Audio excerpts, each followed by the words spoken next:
Welcome to Classic Comedy of Old Time Radio. I'm your host, Ron Eckelbarger. Here we have our next episode of Lucille Ball and Richard Denning in My Favorite Husband. This is episode number 83 of the series, and it is entitled Hobbies. It originally aired on April 9th, 1950. It's time for My Favorite Husband, starring Lucille Ball.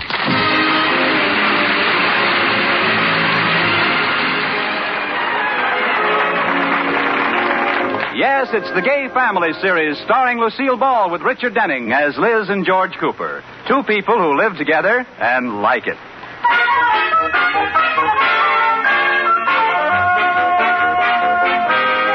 As we look in on the Coopers tonight, George and Liz are entertaining Mr. Atterbury and his wife, Iris.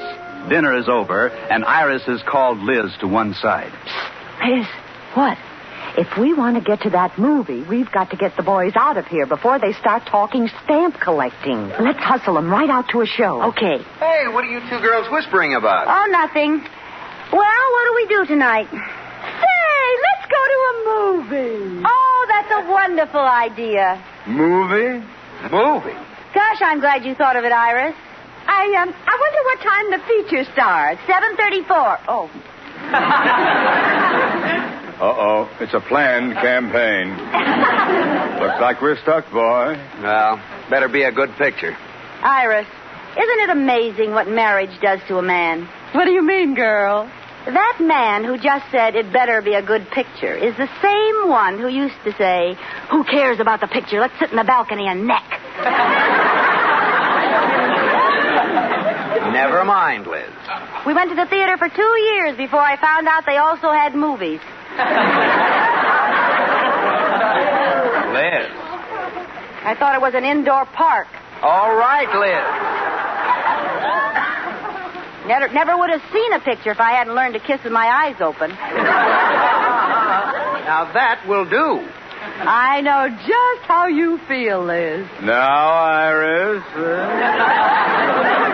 It's true, Rudolph. It's been years since we sat in a movie with your arm around my waist. It's been years since my arm would reach around your waist. Rudolph. Oh, now, let's not fight. Come on. Whose car should we go in? Let's all go in ours. All right. Oh, Iris, I have a wonderful idea. What? Well, it's pretty revolutionary, but just for a change, you sit in front with Rudolph, and I'll sit in back with George. You mean each sit with our own husband? Yeah, well, it does sound silly, doesn't it? I guess we better go normal married style, with 2 men in front and the 2 women in back. We can try it the other way if you want, Liz.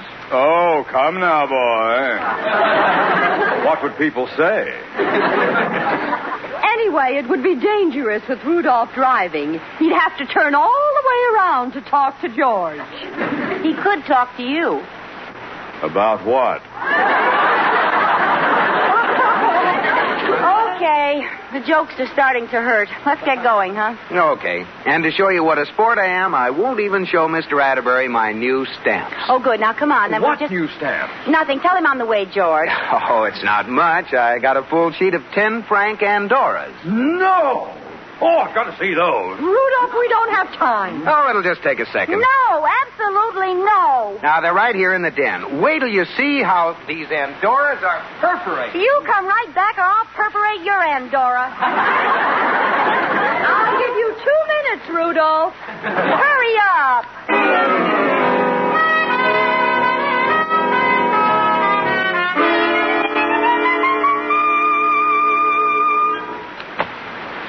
I'll go down with 3. Oh, darn. I was just getting ready to gin. What's the score, Liz? 15 games for you and 22 games for me. What time is it? 1:30. And they're still in there. Oh, Iris, this is disgraceful. We're playing second fiddle to a stamp collection. Yeah. We don't have hubbies. We have hobbies. And when they come out, I know just what they'll say. Well, I thought you girls wanted to go to the show. Why aren't you ready? If I hear that once more, I'll scream. Oh, you're a lucky man, boy. Well, it is a nice collection. See, that didn't take long, did it, Liz? No. Well, I thought you girls wanted to go to the show. Aren't you ready? She said she would, too. What's going on here? George Cooper, have you any idea what time it is? It's 1:30. 1:30? No! Yeah. We've just been sitting here. You don't care what happens to us. Oh, yes, we do. Oh, certainly. I've always told you I wish you felt the same way about stamps that I do. Oh, we'd love to have you girls share in our hobbies. Yes, we'd be delighted to welcome you as fellow philatelists. Well, you don't have to get nasty about it. He's talking about stamp collecting. It's called philately. Well, philooey to philately. Who cares about those stale bits of colored paper? Now, why fight about it? We've missed the picture. Let's go down to the corner and get a hamburger or something. Yeah, I'm hungry. Well, I don't know. It's 1:30, and George and I have to get up at 7 o'clock. Tomorrow's Saturday. Well, I know. We're going to play golf. Another hobby rears his ugly club head. Well, Iris, aren't we selfish? First, we want to cut into their stamp time by going to a movie. And now we insist on going out to eat when they need their sleep to play golf. Aren't you ashamed? I wish I were dead. Lotus Bud. I think you're being very unreasonable, Liz. Oh, I'm sorry. Iris, why don't you and I make a little seat with our hands and carry Mr. Atterbury to the car to save his strength for golf? Now, wait a minute. Oh, that's a good idea. Up the daisy. Oh! Now, cut that out. Quick, I get the idea. Lay off me, will you? Stop it.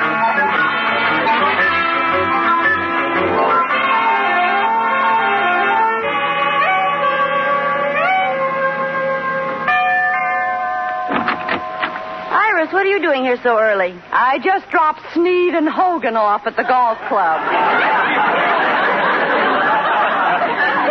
I thought this would be a good time for us to have a council of war on this hobby business. Yeah, come on in. I've been thinking about it, too.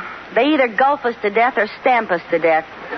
Disgraceful. Well, what are we going to do about it? Hey, I heard of an old Indian cure. You let your husband smell the smoke from a burning stamp collection. Oh, no. I tried to get rid of George's stamps once. You want to get killed? Was he mad? Wow. And there was nothing to get mad about. I wasn't wasting his stamps. I was using them to mail letters. It was very considerate. Yeah, I didn't even touch the new ones. I was only using the real old ones. Pardon me, Mrs. Cooper. May I say something? Sure, Katie, what is it? Well, I don't think you can do anything about the stamps. But as an ex-member of the Golf Widows Society, I could make a suggestion. The chair recognizes Katie.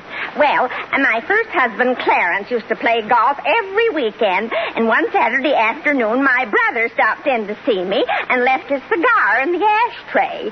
When Clarence came home, I told him about it. And he never played golf again. Why not? I don't have a brother.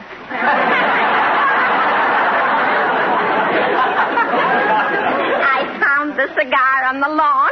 Why, Katie. Oh, Katie, you're a sly one. Say, that's not a bad idea, Iris. Jealousy is the one thing that might keep them home. Why can't we buy a couple of cigars and leave the butts in the ashtray? Well, in the first place, both our husbands smoke cigars. Neither of them has smoked a cigar since New Year's. They made a resolution. Well, in the second place, to become a butt, a cigar has to be smoked. Oh, it does? Yeah.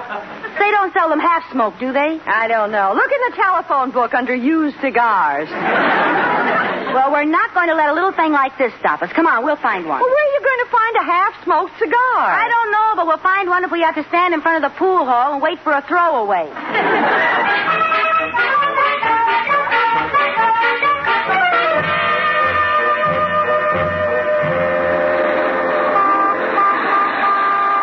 Liz, this is silly. We'll never find a cigar. I've got a stiff neck from looking down so much. Well, keep looking.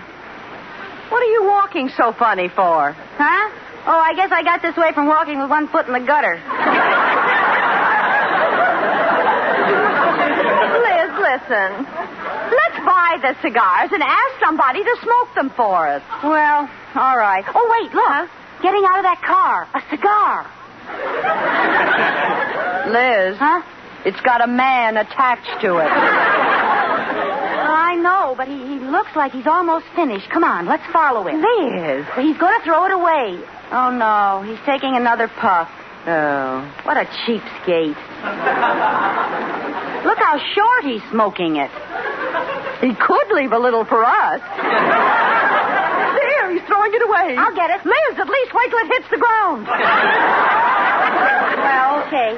Now, go get your cigar. He's gone in that building. You wait here. Oh, no, you don't. I seen that first.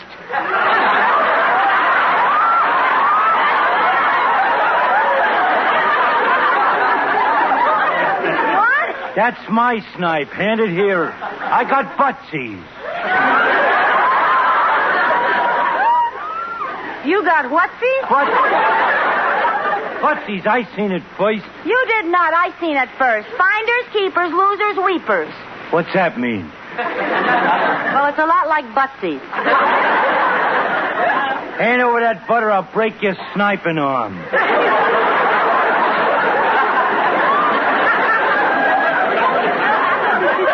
I'm not afraid of you. Help, Robert! This thing spiked my butt!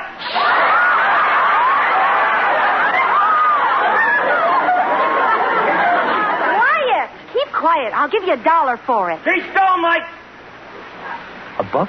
Yeah. But that's a twofer. Isn't it a cigar? Yeah, but it's a twofer. Two for a nickel. Well, you see, I don't want a new one. Huh? I'd rather have one that's been smoked. Kid, you've been out in the sun too long without a hat. See you around. Well, wait a minute. Here's your $1. Skip it. They see me with you, they might think I helped you escape. Hey, Liz, did you get it? You are looking at Liz Cooper, girl bum. I got one, too. You did how? Well, I just saw a man smoking a cigar and asked him if I could have it. And he gave it to you? Yeah. He gave me a dime, too, and muttered something about a cup of coffee.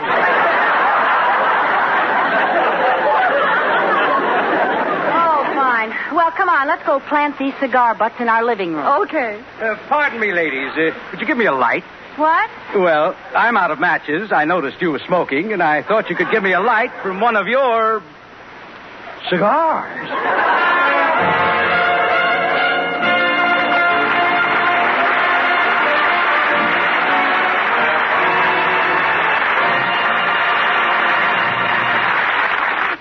Hi, honey, I'm home. Oh, I'm in the living room, dear. Phew, what a day. I'm bushed. I think I'll go up and take a shower before dinner. Wouldn't you like a piece of candy before you take your shower? What? There's some real good candy over there by the ashtray. No, thanks. I'll just take my Well, shower. a new magazine came today. It's right over there, under the ashtray. Liz, what are you driving at? Do you want me to take my shower in the ashtray? Well, no, it's just that... Hey, and why don't you clean out that ashtray once in a while? Hey, wait a minute. How did that cigar get in there? Cigar? Liz, who's been smoking cigars in my house? You have. This isn't my brand. It's a cheap cigar. Liz, is there another? Another? You don't know the trouble I had with this one. Well, now, don't try to clown your way out of this, Liz. Who smoked it? Well, I'll tell you the truth, George. But remember, it's your fault. My fault? If you're going to be gone every Saturday and Sunday playing golf and leave a gorgeous creature home all alone, who can be responsible? Liz, do you mean that... I'll get that. Now, you stay right here. I'm not through with you. Hello? George, boy, this is Mr. Atterbury. Oh, yes, sir? Do you have a cigar in your ashtray? Gosh, I knew it was cheap, but I didn't think you could smell it clear over there. I found a cigar over here, too. Boy, that guy really gets around. It was the strangest thing. When I came home, I lay down on the sofa. Pretty soon, Iris came sneaking into the living room, opened her purse, took out a dead cigar butt, and put it in the ashtray. No. But just as she started to cross the room with it, I sneezed. Well, what happened? The cigar and the ashtray are now in the chandelier. I don't get it. Oh, we're married to a couple of crafty characters, boy. They're trying to frame us with the old jealousy angle. Oh, so that's what they're up to. Yeah. Well. George, what are you talking about so long? Thanks for calling. Goodbye, Mr. Atterbury. What's for dinner, Liz? What's for dinner? George, have you forgotten our terrible domestic crisis? No, but I've been thinking it over, dear. I play golf on weekends. You're entitled to your fun, too. What? All right, George, it's on your shoulders. You know the old saying, when the cat's away. Yeah, the mouse will plant phony cigars in the ashtray. It was not a phony cigar. It was a real one, and a real man was here, and how'd you find out it was a fake? Iris forgot to check the sofa before she set the scene. Mr. Atterbury saw all. Oh. Well, I'll take my shower now, and then I better nap. I'll need my strength for golf tomorrow. Oh, go stick your head in a sand trap.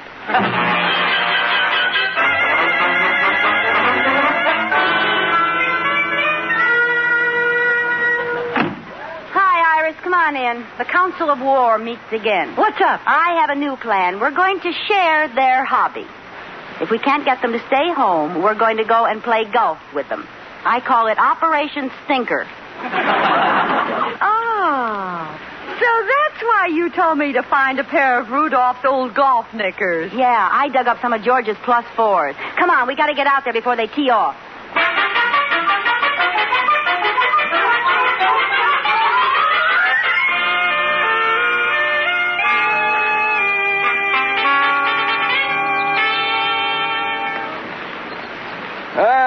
Nice day for golf, eh, George? Beautiful.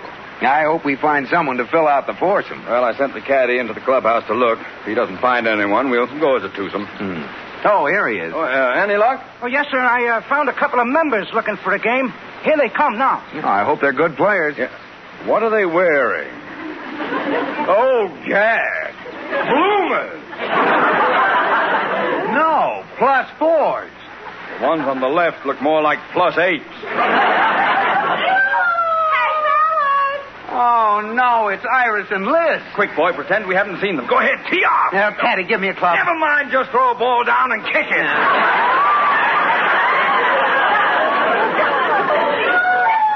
Hi, George. Hi, Mr. Atterbury. We came out to play golf with you. As you were, boy. We're trapped.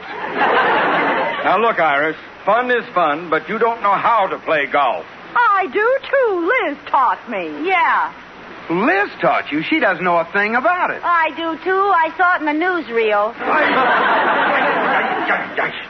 Well, boy, let's face it like men. After all, we asked them to share our hobbies. I'll start. The club, please, Caddy. Hey, yes, sir. All right. Now, a little courtesy, please. I'm going to drive. Oh, isn't this exciting, Iris?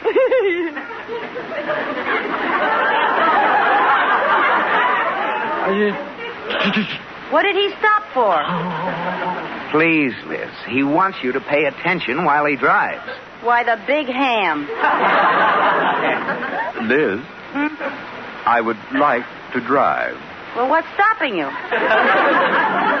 I was afraid my swinging would interfere with your conversation. No, go ahead. You don't bother me. Liz, to put it politely, shut up when someone is driving. Ooh.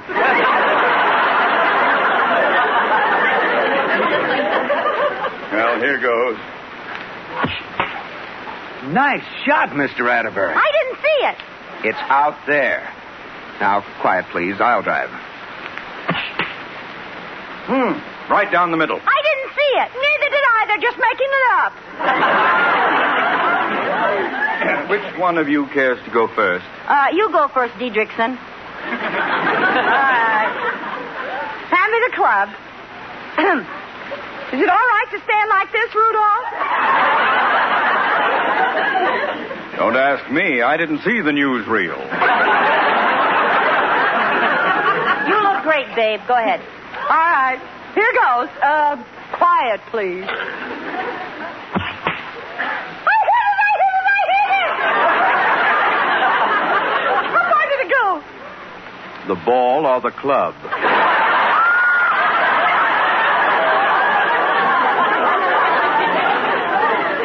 The ball went 2 feet. The club went 20 yards.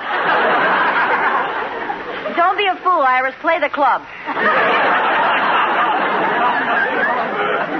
Come on, Liz. It's your turn. Okay. Stand back, everybody. Which club should I use? Well, it's only a 200-yard hole, so why don't you use a spoon? Wise guy, huh? Hand me a caddy.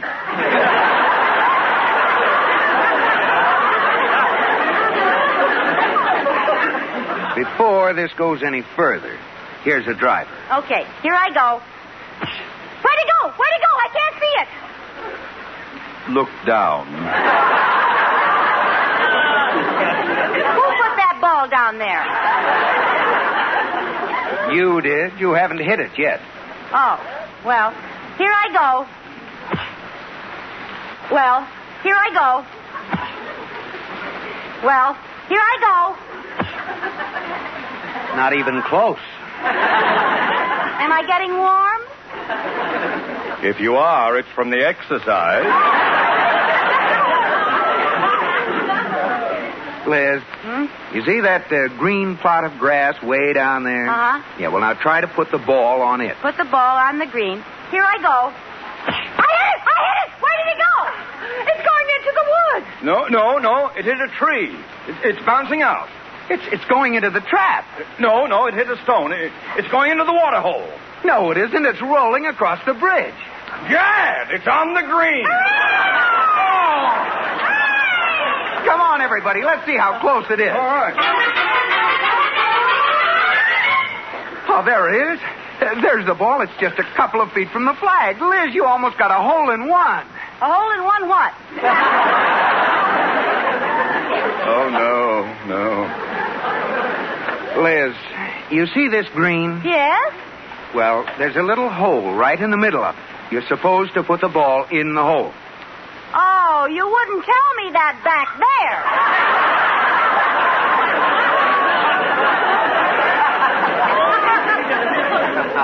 Oh, Gad, no. I want my shot over. Now, Liz. I want my shot over. George, there's only one course of action indicated. I agree with you, Mr. Atterbury. Shall we break our clubs all together or one at a time? One at a time. Caddy, my driver. Brassy. Spoon. Nancy. Oh, what a shame. And I was Butter. just beginning to like this game.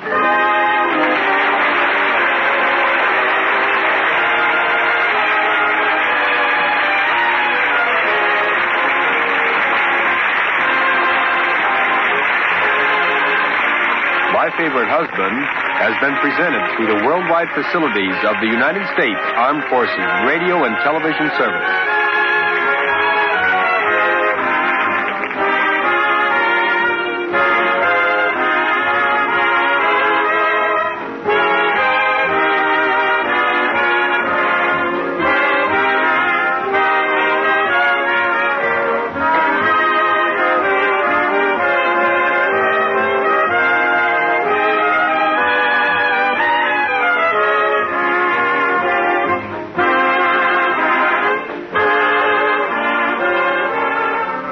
This is the American Forces Network, Europe. We have a Facebook comment from Debbie R., who posted regarding the January 28th episode of My Favorite Husband, which was entitled The Wills. At the end of the program, this is what Debbie writes, at the end of the program, they mentioned that Lucille Ball was in the April 1950 issue of Radio Mirror magazine. You can see the PDF of that issue at americanradiohistory.com/archive-radio-mirror/50/mirror-50-apr.pdf. The article starts on page 36, and the end of the story starts on page 88. Well, thank you, Debbie, for that information. That is really cool to be able to access that article. And for those of you who did not catch the web address that I read off, which was rather a long one, just look at the post at classiccomedyotr.com and for this week's show, which is going to be posted on February 11th of 2020, and you will see there the website link to check out that article about Lucille Ball from Radio Mirror magazine. Again, thank you, Debbie. Thanks for listening, and thanks for posting that information so that we can all enjoy something from, 70 years ago. My, how time flies. Well, that's it for today. Please send your questions and comments to host@classiccomedyotr.com. Come back next Monday for another episode of My Favorite Husband, and check in on Wednesday for the next installment of The Pepsodent Show starring Bob Hope. Until next time, in the words of Lily Tomlin, I always wanted to be somebody, but now I realize I should have been more specific.